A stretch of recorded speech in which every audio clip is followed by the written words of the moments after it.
Welcome to Stargate SG-1 for the first time, still not a Star Trek podcast. My name is Jeff Akin, and I'm watching Stargate SG-1 for the first time. And I'm Brent Allen, and I'm also watching Stargate SG-1 for the 47th time, but for the first time. I am going to be watching Stargate to try to look for what it is teaching us. You know, those lessons that hold up a mirror to society, give us hope that things can be better in the future, or sometimes just tell us how we can be better human beings to one another. This week, Brent, we're watching Need. Now, last week, I made a prediction about what this is going to be about. And this one, Brent, is going to be about drugs. That's what you said. Specifically, you said drugs and Daniel, and then you walked it back to something else. Yeah, I figured, because Daniel's always the one who suffers when I think of my prediction, but Daniel's going to get hooked on drugs and whatever. But now I think we're going to meet a new system lord, or we're going to get the door opened to eventually meet a new system lord. But we're going to find out about basically the super soldiers they've created by making them dependent basically on Ketracel White, with the Jem'Hadar army who have a need for this drug. I'm eager to see just how close. I'm so eager. I can't wait. I need to get my fix and find out what this one is all about. Brent, tell us all about it. Well, this is episode 5 of season 2, episode titled simply Need. Original air date, July 24th, 1997. There is nothing else of note. Let's watch the episode, Jeff. Let's do it. For those of you watching for the very first time, welcome. You're about to watch the reaction video if you're hanging out with us on YouTube or on Patreon, with the unedited version there for you folks on Patreon. And if you want to find out more about that, just head over to patreon.com/Babylon5 first, or whatever the link is down below. If you're listening to the audio version of this, you're about to travel into the future. And we'll be there waiting for you with open arms. And when we find you, I will share my for the first time reaction, while Brent will regale us with any of those sci-fi messages that he might have seen in this episode. Brent, let's make it so. Chevron 7 locked.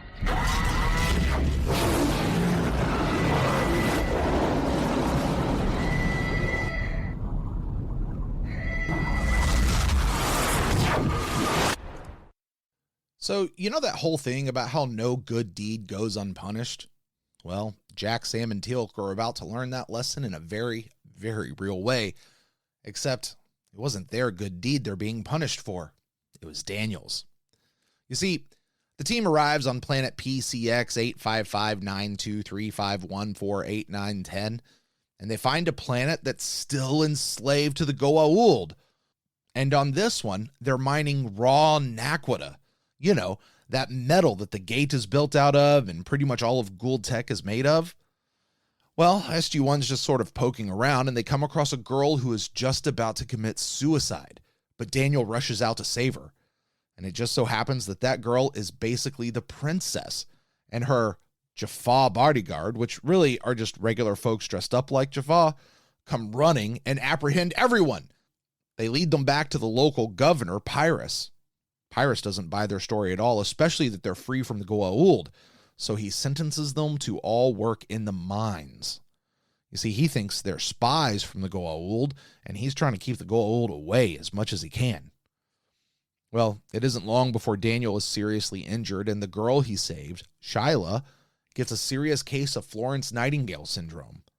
She stuffs him in a sarcophagus, which works its magic and brings Daniel back to life, which is good, because Shyla intends on marrying Daniel. What's that? You want us to just free your friends? All right, look, dude, you can marry into the ruling family. That's no problem. But if you want us to free your friends, well, that's going to require some trust first. So, well, Daniel now is trying to earn their trust by living in the lap of luxury. The rest of SG-1 are down in the mines, literally wasting away, dying, tortured. Daniel comes to visit every once in a while, and he assures them he just needs more time. You know, that one thing that they really don't have much of.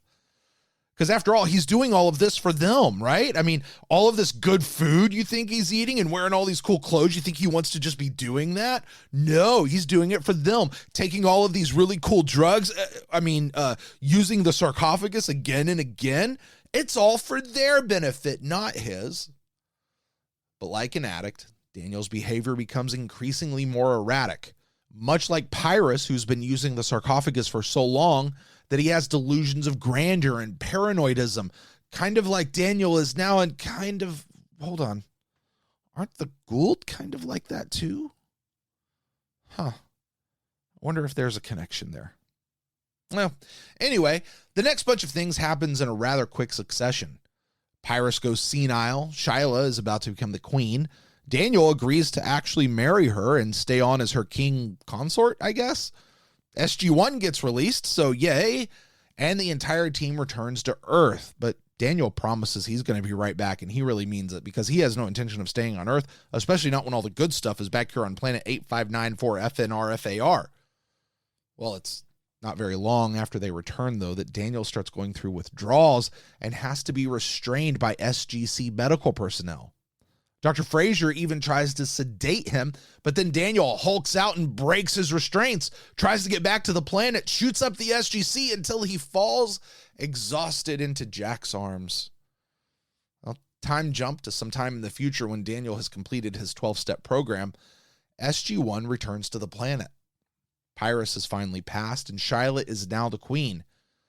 Daniel urges her, persuades her to destroy her her sarcophagus, and bring about a new day on planet Alphabet Soup. And she does. And just before we go, we get a mention that the military is greatly interested in Naquita for its applications, but they're going to need a better way than slavery to get it.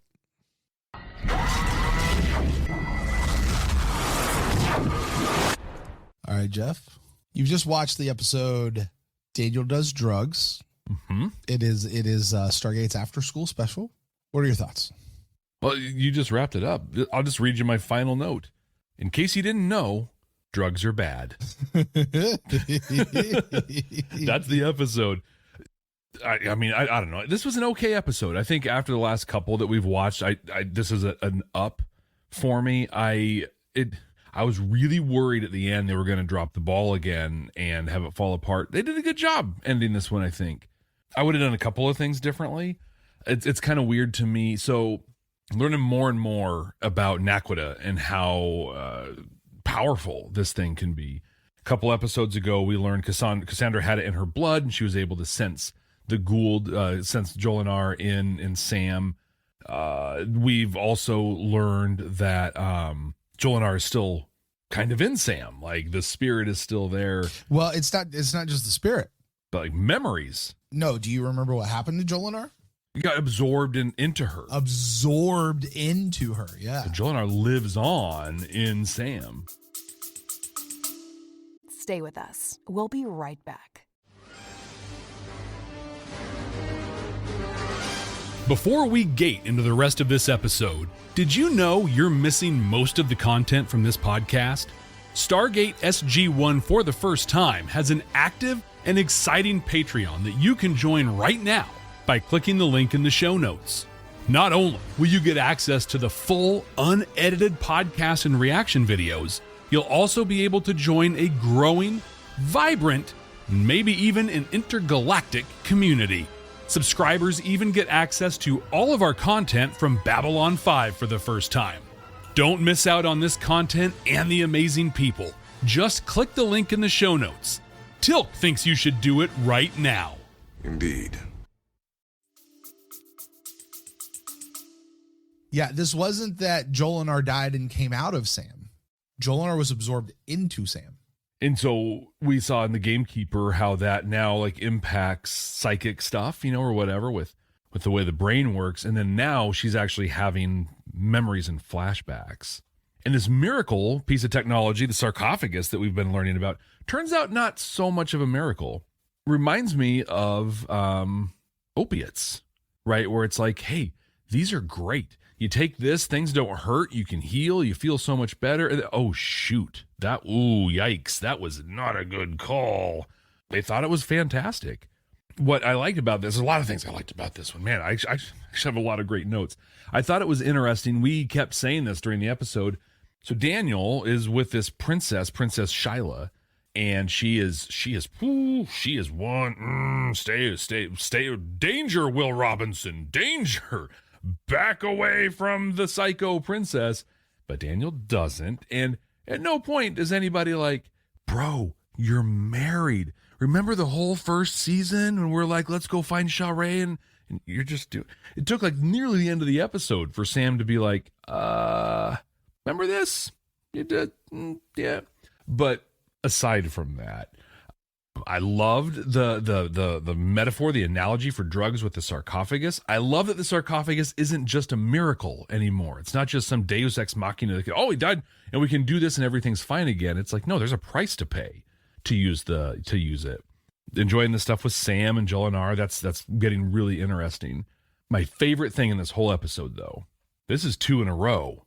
Michael Shanks. Yeah. God, he's good. He's so good.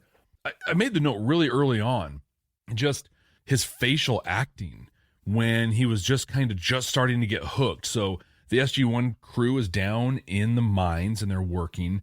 And he came down once to be like, hey guys, I'm trying, going to make everything cool. If you'll excuse me, I have to go have a feast in my honor. Sorry, you're not getting anything to eat. See you later. Next time he comes, he's high as a kite. He is flying, feeling no pain at all.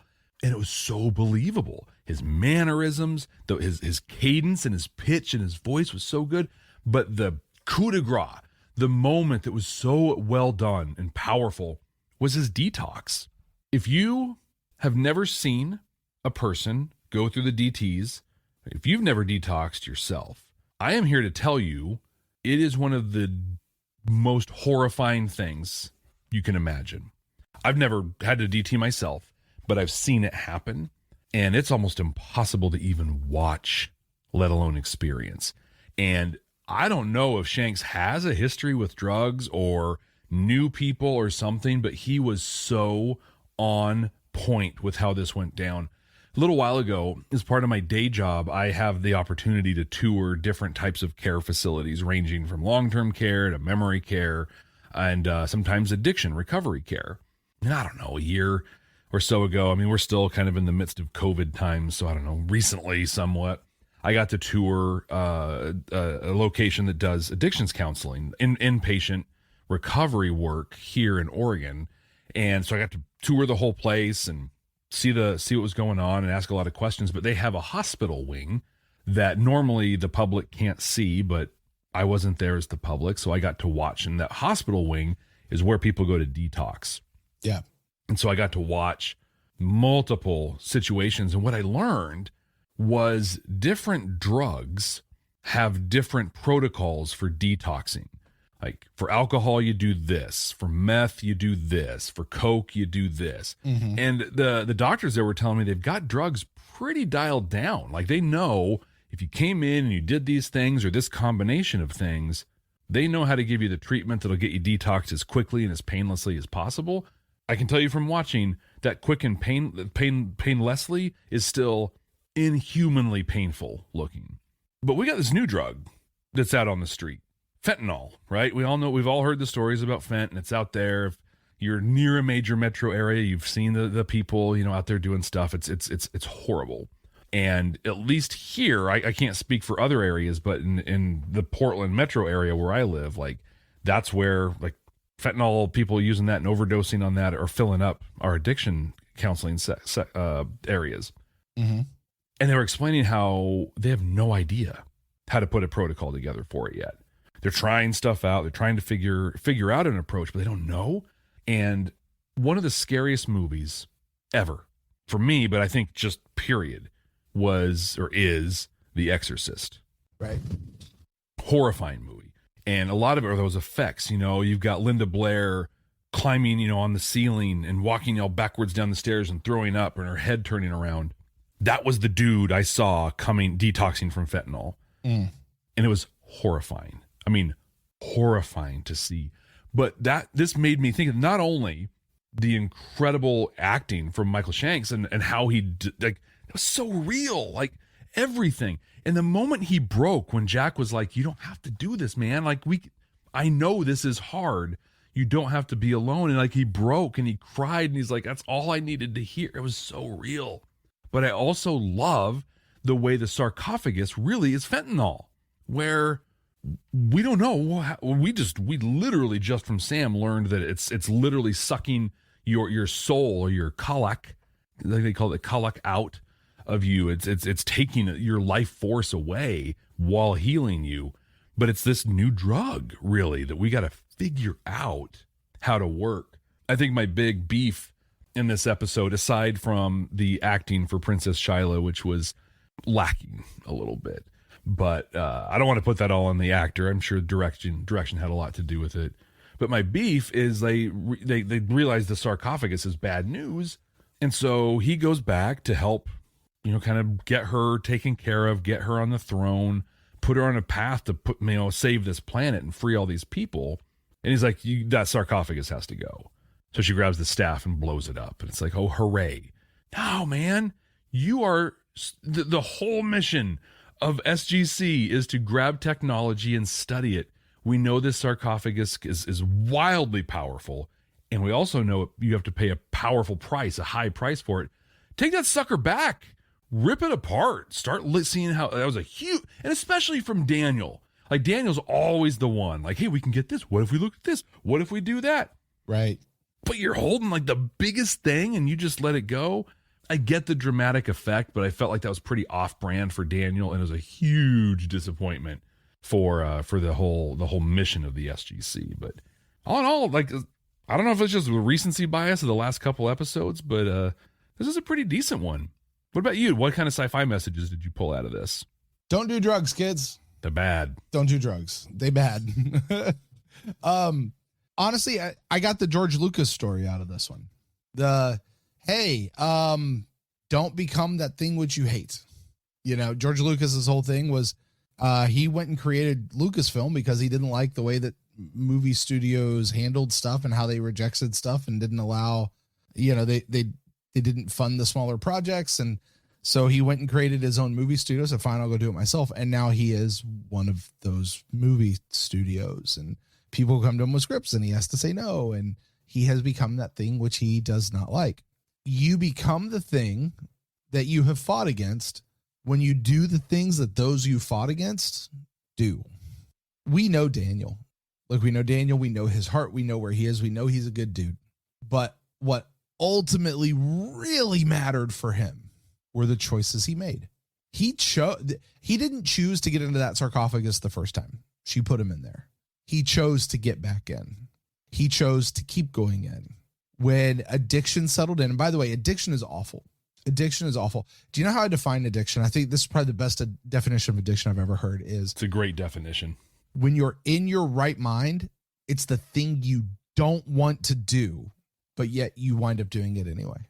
When Daniel was in the midst of his addiction, because that's what it was, and it was changing him, he was not able, he was beholden to the addiction.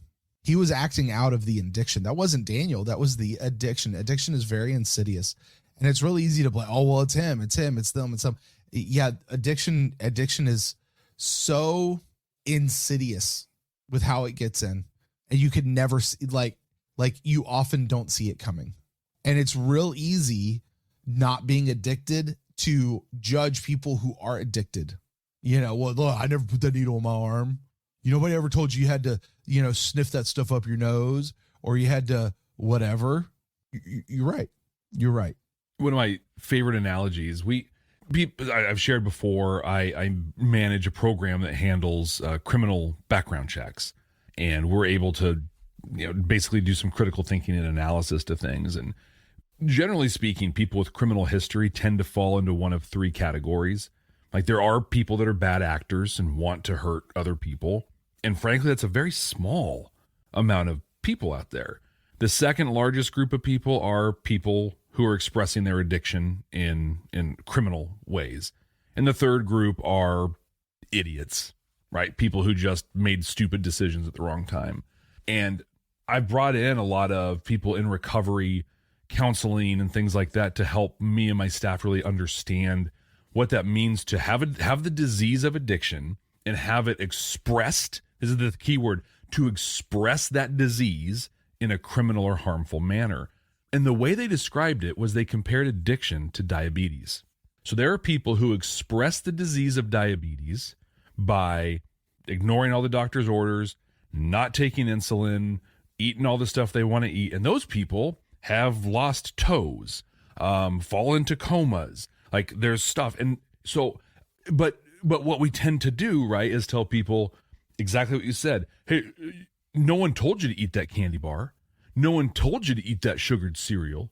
No one told you to stay sitting down all day and do the stuff. Like, we all know the risk factors that lead to diabetes, but every single one of us still engages in at least some of those risky behaviors. It's the same thing when it comes to addiction. We know the risk factors, right? Don't put that needle on your arm. Don't put that stuff in your nose. But we all engage in the things that can lead to that. And there are a million things that can go wrong. And hey, you know what? I was 16 once. Shoot, I was 24 once, and I was literally on the road as a musician. Yep. Stuff happens, and somebody's like, here's this thing, and you're like, okay. And for most people, cool. That's one night. It's one thing. You got a story to tell. I have a couple stories to tell, but all good. But for every, 10 of you, me, there's one person who is like, actually, this is going to be my every night now. And not necessarily because I like it, but because I have to do it. So this isn't people making, ultimately everything is people making choices. But like you said, they're not in their right mind. This is a disease. And just like I talked about trauma the other time, that when you're in your trauma, your logic brain doesn't work. When you're in addiction and you're expressing your addiction, your logic brain doesn't work. And the worst thing you can do is be like, you suck. You put the needle in your arm again and you're a bad person. Because that's just going to make them want to put the needle in their arm even more. Well, and that's the messed up chemistry in their brain. All of that being said, you are still responsible for the decisions and the actions that you make. Again, when you do the things that the people that you hate do, you become the people that you hate. It's pretty simple. When Daniel started doing what they did, he started dressing like them and not just using the sarcophagus, but he started going along with everything that they were doing. He became that which he hated. Or that, maybe not even hate, that might be a little bit of a strong word. So that's really where I go with that. You know, that's what I see. But mostly at the end of the day, it is a discussion on addiction. It's a discussion on drugs. It's a discussion on all those things, plus a lot of lore getting dumped on us, which I thought was really great. The sarcophagus is bad news. They kind of give us an in-universe reason for why the Goa'uld might be the way they are, other than they're just a bunch of assholes. Which is an interesting idea. You know, I think I was said in a couple episodes ago, like with the Borg, once you find out about them and you learn about them, the scary is all gone. What happens when you learn about what the Goa'uld are, what makes them tick, how they got to be the way they are, all of a sudden it's like, oh, actually that makes a whole lot of sense. Yeah, they're just people. Do you have some compassion now for them, maybe? Like, oh, those poor guys. Yeah. Well, and they're also still a bunch of assholes that we got to kill. Like, and not just kill them, because if we don't, they will kill us, kind of a thing. And does that even make it right? Right. So anyway, all of that to say, I think this was very replete throughout the episode. I think it's what the writers meant when they started writing this episode. Jeff, can I give it less than 5? Really? Chevrons? I mean, it's pretty there all the way through. I kind of don't want to, but what do you think?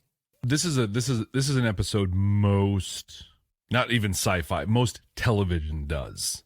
This episode. Yeah. And honestly, it usually doesn't do it very well. You know, I think of the Star Trek The Next Generation episode. The game? No, not the game. The one, I think it was first season, because Tasha Yar was in it. Oh, okay. And you've got the two dudes. Oh, the Naked Now? No, it was after that. But there's two dudes, and they're trying to, God, I can't remember the name of it. But they're trying to synthesize some drug they say is a medicine, but it turns out it's just what everybody's addicted to. Oh, yeah. And there's a scene on the bridge where Wesley Crusher's like, I don't understand why people would take something that's bad like that and put it in their bodies. Tasha Yar has just this incredibly written line. Sometimes drugs make you feel good. Yeah, but maybe we could take a different approach now. I think of the episodes that are out there that really address this, which they are legion. There's so many of them, and they work so well, right? I mean, let's look at all through the 80s and 90s and just how well that message was received by my generation. But that aside, this was one of the better ways to deliver it. This was entertaining. They really leaned into the sci-fi of the whole thing that made it very on the nose, but in an entertaining, wrapped up way. I think this is almost a thing of like, there's the intent of the message, there's the throughput of the message, the power of the message, but also it was delivered in a very Stargate way. 5 chevrons, Jeff. I mean, it was right there. I was having a hard time giving it less, but I kind of didn't want to. Yeah, that totally works. Makes sense. As another point, we do on our tracker have 1 Daniel death to add. 1 Daniel death, we do. To update that tracker then, that means that we now are up to 3 Daniel deaths. 3 death scenes or apparent death scenes. I will take apparent. He get crushed by rocks. That's an apparent death scene, right? Like, I'll take it. And I got to own, just because this won't be, this is for the audio podcast side because this happened during the episode. But so they're in the mines down there and Daniel gets crushed under a bunch of rocks. And I went way over the line, but I'm going to do it again because I'm sorry. I'm not wrong. You're awful, Jeff. You're awful. I am. The timing was just horrible for how they did this. All right, hold on. Let me set the stage. All right, we're watching the episode. Daniel's in the cave. He's talking. Suddenly there's a cave in. It all falls on Daniel, and Daniel's buried under the rubble. And Jeff says, like father, like son. That's so bad. But awful, Jeff. Awful. I'd like to apologize to a lot of people. It's just. I also want to just update. We are currently up to 11 for crying out louds. This is the 27th episode of the show. So just we're a little under half of the episodes have had one. Well, and some episodes have had like 2 or 3. Yeah. I don't know. There's a line that comes up in 50% of the episodes. That's a lot. You keep track of that thing. All right, Jeff. So I got 5 chevrons. Where are you ranking this one, man? You got to put it on the ranking for those of you who are wondering at home where we currently sit with season 2. Number 1 is Serpent's Grasp and Serpent's Lair, that duology from the end of last season, beginning of this season. Number 2 is In the Line of Duty. Number 3 was Gamekeeper. Number 4 is Prisoners. Jeff, this is going to crack our top 5, at least for right now. The question is, where in the top 5 are you placing it? I always love this part of the season because it's just like, as we build the top 5, as we build the top 10, and then it just kind of becomes like all the episodes, but like we're going to have a top 5 now. Mm-hmm. It's exciting. Last 2 weeks, Gamekeeper last week, Prisoners before that, I was very disappointed.